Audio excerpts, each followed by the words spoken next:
नमः शिवाय। हर हर महादेव। जय शंकर की। ओम गुरुवे नमः।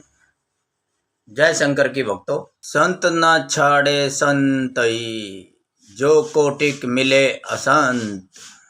चंदन भोगा बैठिया, तौ शीतलता न तजंत।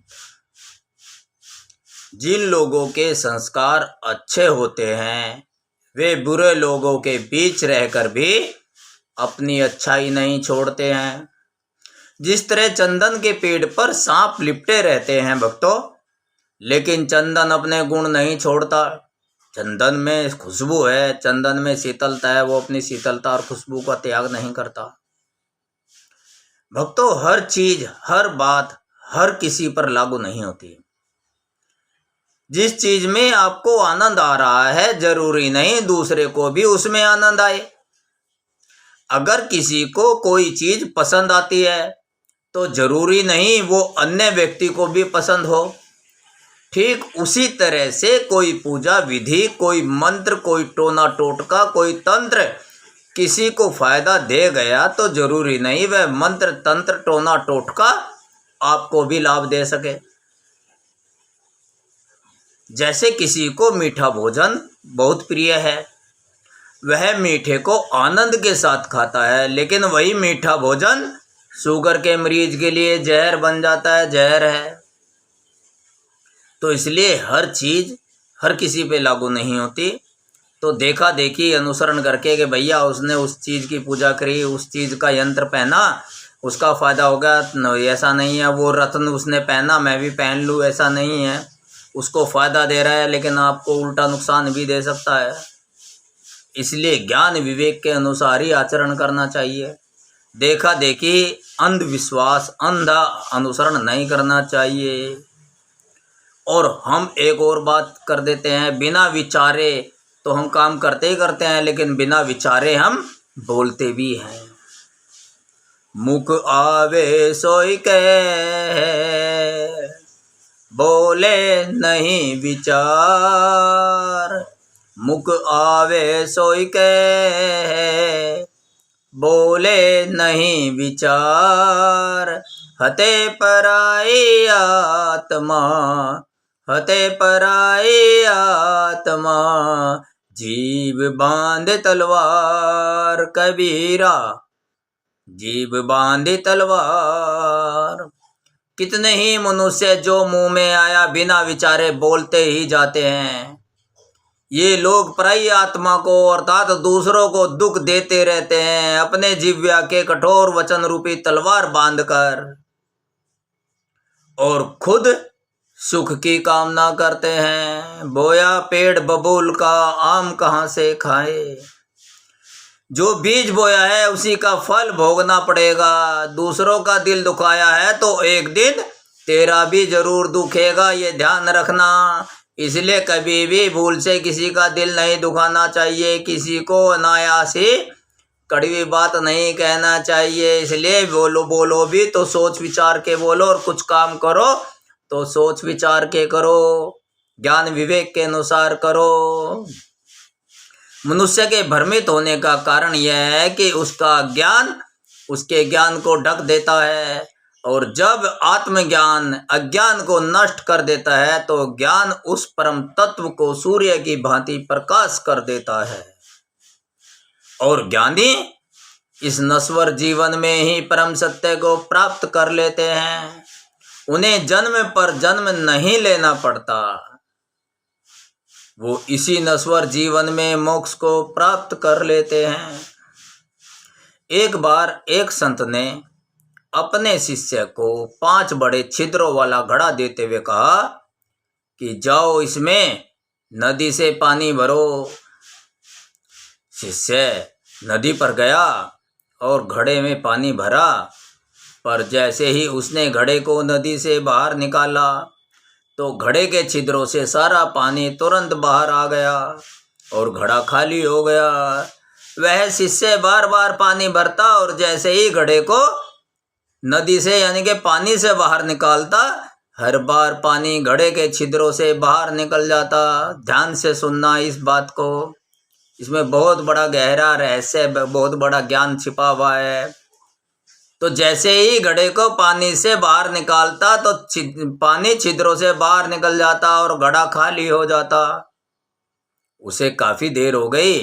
ऐसा ही करते करते वह संत भी नदी पर शिष्य के पास आ गया और बोला, बेटा क्या हुआ, काफी देर लगा दी।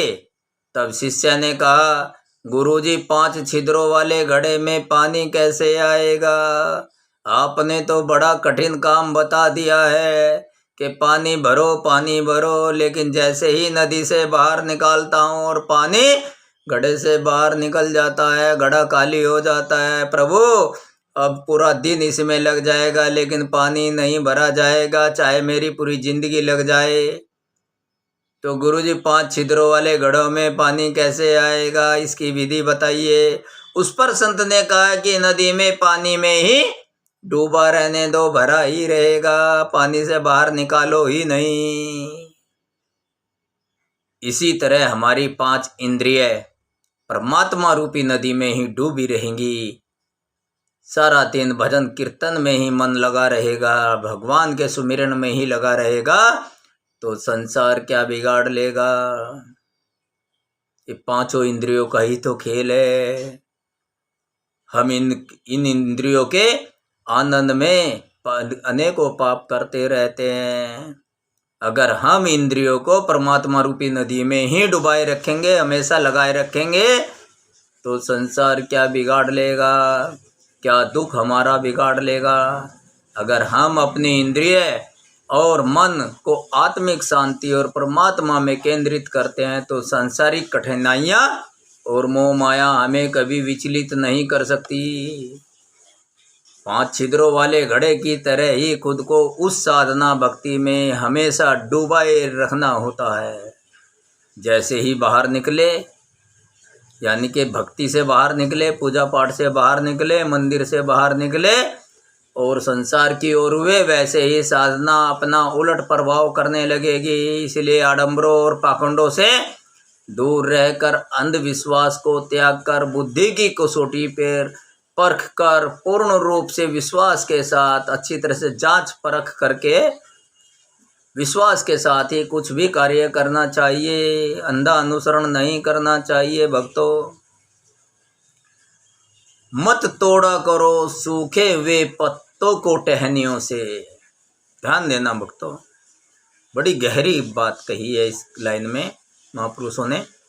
मत तोड़ा करो सूखे हुए पत्तों को टहनियों से, ये खुद पर खुद झड़ जाएंगे। अर्थात दुखों से छुटकारा पाने का प्रयत्न कभी नहीं करना चाहिए।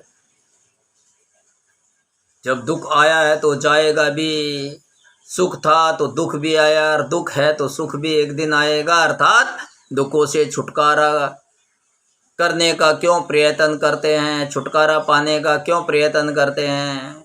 आपके बुरे कर्मों का परिणाम ही है ये दुख। बुरे कर्म करना छोड़ दो, इसलिए सदकर्म करो, दुख अपने आप चले जाएंगे।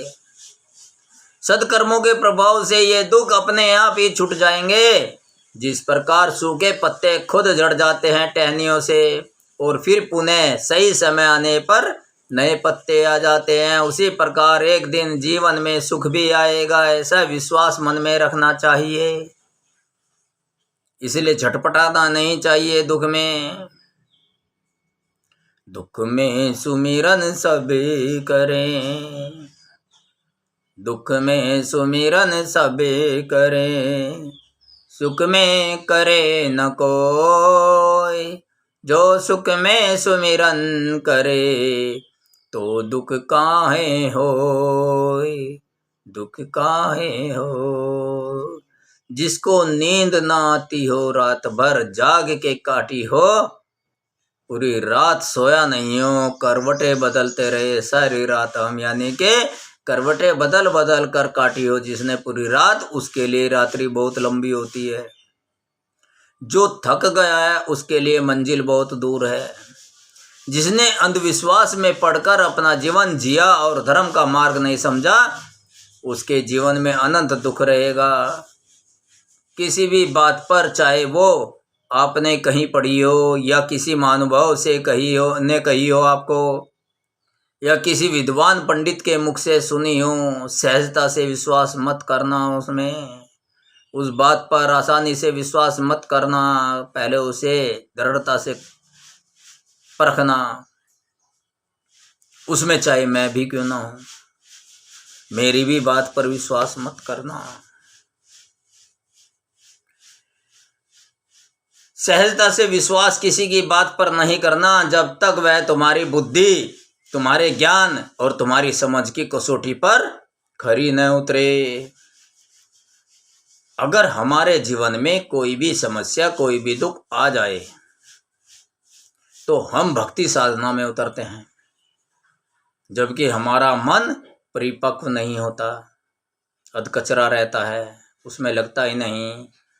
दुखों से छुटकारा पाने के लिए साधना की जाए यह जरूरी नहीं, और उस साधना से हमारे दुखों का निवारण भी हो जाए इसकी भी कोई गारंटी नहीं। जब हम बाजार से कोई छोटी से छोटी वस्तु खरीदने जाते हैं तो दुकानदार से क्या कहते हैं, भैया कितनी गारंटी है, कितने दिन की गारंटी है इसकी, कितने महीने की गारंटी है। दुकानदार से उसकी गारंटी मांगते हैं। तब हम बिना गारंटी वाले अंधी भक्ति के पीछे क्यों पड़े रहते हैं, गारंटी वाला काम क्यों नहीं करते। ईश्वर की भक्ति करना हमारा मानव कर्तव्य है। ईश्वर का नाम सुमिरन तो करना ही चाहिए, परंतु निस्वार्थ भाव से। दुखों से, समस्याओं से छुटकारा पाने के तो आध्यात्मिकता के कई मार्ग हैं। उनमें एक मार्ग है पंचशील मार्ग। ध्यान देना भक्तों, पंचशील मार्ग यानी कि पंचशील मार्ग से अवश्य ही समस्याओं का निवारण असंभव है, ऐसा विद्वानों का कहना है। अब प्रश्न यह है कि ये पंचशील मार्ग कौन क्या है, पंचशील मार्ग कैसा होता है भाई। पंचशील मार्ग तो पंडित जी ने आज पहली बार बताया है, हमने तो सुना ही नहीं है। तो कुछ भक्त लोग सोच रहे होंगे कि भैया जिससे दुखों का, समस्याओं का छुटकारा हो सकता है वो पंचशील मार्ग बताओ भैया, हम भी चलेंगे उस पर। तो जान लीजिए पंचशील मार्ग क्या है। पंचशील यानी मन बुद्धि से, शील स्वभाव से, बिना उकताए, बिना थके, बिना घबराए 5 सदकर्म करना, ये पंचशील मार्ग है। यानी कि 5 सदकर्म है। पहला है कभी किसी जीव की हत्या ना करें। आपकी तरह वो भी मृत्यु से डरता है, उसे भी अपना जीवन आपकी तरह ही प्यारा है। जीव हत्या के त्याग से आपके अंदर दया और प्रेम का भाव जगेगा। दूसरा मार्ग है कभी किसी भी चीज की चोरी ना करें। इसके विपरीत किसी निर्बल की सहायता करें। और तीसरा व्यभिचार ना करें, पर स्त्री की ओर काम भावना न रखें, केवल यही भाव रखें कि मेरी पत्नी ही मेरी कल्याणी है। चौथा, कभी असत्य न बोलें, ऐसे वचन न बोलें जो सत्य को तोड़ते और मरोड़ते हों। पांचवा है किसी भी नशीले पदार्थ का सेवन न करें। ये पंचशील मार्ग बहुत सरल है, इन मार्गों पर चलो। सभी साधनाओं की अपेक्षा पर इस पर चलना, यानी कि जब साधना करते हैं हम और इन मार्गों पर नहीं चलते तो साधना फल नहीं देगी। और साधना के साथ इन मार्गों पर भी चले तो बहुत फल होगा, लेकिन साधना की अपेक्षा इस पर चलना अधिकांश लोगों को कठिन ही लगेगा। एक बार चलने का प्रयत्न तो करिए भक्तों, फिर स्वतः ही मार्ग के सारे कपाट आपके लिए खुल जाएंगे। मेरा समझाने का फर्ज है, आगे समझना नहीं समझना आपका काम है। आपका जीवन खुशियों से भरा रहे, आपके घर में हर रोज खुशियों की दिवाली हो। इन्हीं दुआओं के साथ ओम नमः शिवाय, हर हर महादेव, जय शंकर की, ओम गुरुवे नमः।